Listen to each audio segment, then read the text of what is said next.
ವೀಕ್ಷಕರೇ ನಮಸ್ಕಾರ. All right Kannada ಚಾನಲ್ಗೆ ಸುಸ್ವಾಗತ. ಕರ್ನಾಟಕ ವಿಧಾನಸಭೆ ಚುನಾವಣೆಗೆ ಇನ್ನೂ 2 ವರ್ಷ ಬಾಕಿ ಇರುವಂತೆಯೇ 3 ಪಕ್ಷಗಳಲ್ಲಿ ರಾಜಕೀಯ ಚಟುವಟಿಕೆಗಳು, ಜಿದ್ದಾಜಿದ್ದಿ, ಹೋರಾಟ, ಪ್ರತಿಭಟನೆಗಳು, ಪರ ವಿರೋಧ, ಟೀಕೆ ಟಿಪ್ಪಣಿಗಳು ಜೋರಾಗಿ ನಡೆಯುತ್ತಿವೆ. ಕಾಂಗ್ರೆಸ್, ಬಿಜೆಪಿ, ಜೆಡಿಎಸ್ ಸೇರಿದಂತೆ ಪ್ರಮುಖ ಪ್ರಾದೇಶಿಕ ಪಕ್ಷಗಳು ಕೂಡ ರಾಜಕೀಯ ಅಖಾಡಕ್ಕೆ ಧುಮುಕಿವೆ. ಒಂದೆಡೆ ಕಾಂಗ್ರೆಸ್ ತನ್ನ ವರ್ಚಸ್ ಹೆಚ್ಚಿಸಿಕೊಳ್ಳಲು ನಾನಾ ತಂತ್ರ ಎಣೆಯುತ್ತಿದ್ದರೆ ಬಿಜೆಪಿ ಕಾಂಗ್ರೆಸ್ ಸರ್ಕಾರದ ವಿರುದ್ಧ ನಿರಂತರ ಹೋರಾಟ ಮಾಡುತ್ತಿದೆ. ಜೊತೆಗೆ ಜೆಡಿಎಸ್ ಕೂಡ ಇದಕ್ಕೆ ಕೈ ಜೋಡಿಸಿ ಮುಂದಿನ ದಿನಗಳಲ್ಲಿ ದೊಡ್ಡ ಮಟ್ಟದ ಹೋರಾಟಕ್ಕೆ ಪ್ಲಾನ್ ರೂಪಿಸಿದೆ.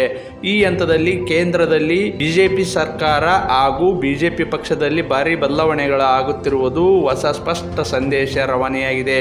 ಬಿಜೆಪಿ ನಾಯಕರಿಗೆ ಹೈಕಮಾಂಡ್ ಖಡಕ್ ಸಂದೇಶ ನೀಡಿದ್ದಾರೆ. ಹಾಗಾದರೆ ಬಿಜೆಪಿ ನಾಯಕರ ಹೇಳಿದ್ದೇನು? ರಾಜ್ಯದಲ್ಲಿ ಯಾವ ಬದಲಾವಣೆಗಳು ಆಗಲಿವೆ? ಈ ಕುರಿತು ಇನ್ನಷ್ಟು ಮಾಹಿತಿ ನೀಡ್ತೀವಿ. ನಮ್ಮ ಚಾನಲ್ ಸಬ್ಸ್ಕ್ರೈಬ್ ಮಾಡಿ, ಶೇರ್ ಮಾಡಿ, ಲೈಕ್ ಮಾಡಿ, ಹಾಗೆ ಕಾಮೆಂಟ್ ಮಾಡಿ. ಕೇಂದ್ರ ಬಿಜೆಪಿಯಲ್ಲಿ ಈಗ ಬದಲಾವಣೆಯ ಪರ್ವ ಆರಂಭವಾಗಿದೆ. ಪ್ರಧಾನಿ ನರೇಂದ್ರ ಮೋದಿ, ಅಮಿತ್ ಶಾ ನಂತರದಲ್ಲಿ ಈಗ ರಾಷ್ಟ್ರೀಯ ಅಧ್ಯಕ್ಷರ ಬದಲಾವಣೆ ಮಾಡುವ ಮೂಲಕ ಹೈಕಮಾಂಡ್ ಹೊಸ ಸಂದೇಶವನ್ನು ರವಾನೆ ಮಾಡಿದೆ. ಬಿಜೆಪಿ ರಾಷ್ಟ್ರೀಯ ಅಧ್ಯಕ್ಷರಾಗಿದ್ದಂತಹ JP ನಡ್ಡಾ ಅವರ ಜಾಗಕ್ಕೆ ಕೇವಲ 46 ವರ್ಷದ UP ಮೂಲದ ವ್ಯಕ್ತಿಯನ್ನು ತಂದು ಕೂಡಿಸಿದೆ. ನಿತಿನ್ ನವೀನ್ ಅಷ್ಟಾಗಿ ಪರಿಚಯ ಇಲ್ಲದಿದ್ದರೂ ಕೂಡ RS ಹಿನ್ನೆಲೆಯಲ್ಲಿ ಪಕ್ಷ ಸಂಘಟನೆ ಹಾಗೂ ಶಿಸ್ತಿನ ಸಿಪಾಯಿಯಾಗಿ ಕೆಲಸ ಮಾಡಿದ ಹಿನ್ನೆಲೆಯಲ್ಲಿ ಅವರಿಗೆ ರಾಷ್ಟ್ರೀಯ ಅಧ್ಯಕ್ಷ ಪಟ್ಟವನ್ನು ಕಟ್ಟಲಾಗಿದೆ. ಆ ಮೂಲಕ ಬಿಜೆಪಿ ಹೈಕಮಾಂಡ್ ತಮ್ಮ ಪಕ್ಷದ ಹಿರಿಯ ನಾಯಕರಿಗೆ ಖಡಕ್ ಸಂದೇಶವನ್ನ ನೀಡಿದೆ.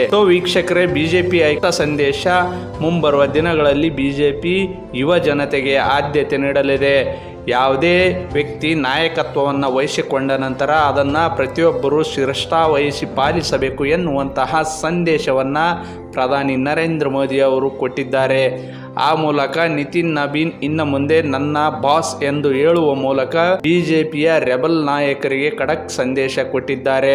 ಪಕ್ಷ ಯಾವುದೇ ತೀರ್ಮಾನ ಕೈಗೊಂಡಿದ್ದರೂ, ಯಾರ ನಾಯಕತ್ವದಲ್ಲಿ ಮುನ್ನಡೆದರೂ ಕೂಡ ಅವರಿಗೆ ಗೌರವ ಕೊಡುವ ಜೊತೆಗೆ ಪಕ್ಷ ಸಂಘಟನೆ ಮಾಡಬೇಕು ಎನ್ನುವಂತಹ ಖಡಕ್ ಸಂದೇಶವನ್ನು ಪ್ರಧಾನಿ ನರೇಂದ್ರ ಮೋದಿ ಅವರು ತಮ್ಮ ಕಾರ್ಯಕರ್ತರು, ನಾಯಕರಿಗೆ ಕೊಟ್ಟಿದ್ದಾರೆ. ಕೇಂದ್ರ ಬಿಜೆಪಿಯಲ್ಲಿ ನಾಯಕತ್ವ ಬದಲಾವಣೆ ಆಗಿರುವುದು ರಾಜ್ಯದಲ್ಲಿ ಹೊಸ ಚರ್ಚೆ ಹುಟ್ಟುಹಾಕಿದ್ದು, ಇಲ್ಲಿಯೂ ಕೂಡ ಬದಲಾವಣೆ ಬೀಸುತ್ತಾ ಅಥವಾ ಈಗಿರುವಂತಹ ನಾಯಕತ್ವದಲ್ಲೇ ಮುಂದುವರಿತಾರೆ ಎನ್ನುವಂತಹ ಪ್ರಶ್ನೆಗಳು ಎದ್ದಿವೆ. ಪ್ರಧಾನಿ ನರೇಂದ್ರ ಮೋದಿ, ಅಮಿತ್ ಶಾ ಸೇರಿದಂತೆ ಬಿಜೆಪಿ ಹೈಕಮಾಂಡ್ ರಾಜ್ಯದಲ್ಲಿ ನಾಯಕತ್ವ ಬದಲಾವಣೆ ಬಗ್ಗೆ ಅಷ್ಟಾಗಿ ಒಲವು ಹೊಂದಿಲ್ಲ. 2028ರವರೆಗೆ ಈಗಿರುವಂತಹ ಬಿಜೆಪಿ ರಾಜ್ಯಾಧ್ಯಕ್ಷ ವಿಜಯೇಂದ್ರ ಅವರನ್ನ ಮುಂದುವರಿಸುವಂತಹ ಮಹಾ ಪ್ಲಾನ್ ಅನ್ನ ಬಿಜೆಪಿ ಹೈಕಮಾಂಡ್ ಹಾಕಿಕೊಂಡಿದೆ. ಸದ್ಯ ಕಾಂಗ್ರೆಸ್ ಸರ್ಕಾರ ಹಲವು ಎಡವಟ್ಟುಗಳನ್ನು ಮಾಡಿಕೊಂಡು ಆರ್ಥಿಕ ಸ್ಥಿತಿಯನ್ನ ಹಾಳುಗೆಡವಿದೆ. ಇದನ್ನೇ ಮುಂದಿಟ್ಟುಕೊಂಡು ಹಾಗೂ ಹಿಂದುತ್ವದ ಅಲೆಯಲ್ಲಿ ಬಿಜೆಪಿಯನ್ನು ಸಂಘಟಿಸುವಂತೆ ಬಿಜೆಪಿ ಹೈಕಮಾಂಡ್ ಖಡಕ್ ಸೂಚನೆ ನೀಡಿದ್ದಾರೆ. ಅಲ್ಲದೆ ಬಿಜೆಪಿ ರಾಜ್ಯಾಧ್ಯಕ್ಷ ವಿಜಯೇಂದ್ರ ಅವರು ವಯಸ್ಸಿನ ಕಾರಣದಲ್ಲಿ ಸಣ್ಣವರಿದ್ದರೂ ಕೂಡ ಹುದ್ದೆಗೆ ಗೌರವ ಕೊಟ್ಟು ಕೆಲಸ ಮಾಡುವಂತೆ ಮೋದಿಯವರು ಖಡಕ್ ಸಂದೇಶ ನೀಡಿದ್ದಾರೆ. ಹೀಗಾಗಿಯೇ ಮುಂಬರುವಂತಹ ದಿನಗಳಲ್ಲಿ ಬಿಜೆಪಿ ರಾಜ್ಯಾಧ್ಯಕ್ಷ ವಿಜಯೇಂದ್ರ ಅವರು 2ನೇ ಅವಧಿಗೆ ಅಥವಾ 2028ರವರೆಗೆ ಯಾವುದೇ ಬದಲಾವಣೆ ಆಗದೆ ರಾಜ್ಯಾಧ್ಯಕ್ಷ ಹುದ್ದೆಯಲ್ಲಿ ಮುಂದುವರಿಯುವಂತಹ ಎಲ್ಲ ಸಾಧ್ಯತೆ ಇದೆ ಎಂದು ಹೇಳಲಾಗುತ್ತಿದೆ. ಒಟ್ಟಾರೆಯಾಗಿ ಬಿಜೆಪಿ ರಾಜ್ಯ ನಾಯಕರು ಹಾಗೂ ಬಂಡಾಯ ನಾಯಕರಿಗೆ ಬಿಜೆಪಿ ಹೈಕಮಾಂಡ್ ಖಡಕ್ ಸಂದೇಶ ಕೊಟ್ಟಿದ್ದು, ನಿಮ್ಮ ಭಿನ್ನಾಭಿಪ್ರಾಯ ಏನೇ ಇದ್ದರೂ ಕೂಡ ಪಕ್ಷದ ವಿಚಾರವಾಗಿ ಹಾಗೂ ಬಿಜೆಪಿ ರಾಜ್ಯಾಧ್ಯಕ್ಷರ ವಿಚಾರವಾಗಿ ಚಕಾರ ಎತ್ತದಂತೆ ಖಡಕ್ ಸಂದೇಶ ನೀಡಿದ್ದೆ. ಒಟ್ಟಾರೆಯಾಗಿ ಬಿಜೆಪಿ ರಾಜ್ಯಾಧ್ಯಕ್ಷ ವಿಜಯೇಂದ್ರ ಅವರು 2ನೇ ಅವಧಿಗೆ ಮುಂದುವರಿಯುವ ಎಲ್ಲ ಸಾಧ್ಯತೆಗಳು ಕಂಡುಬರುತ್ತಿವೆ.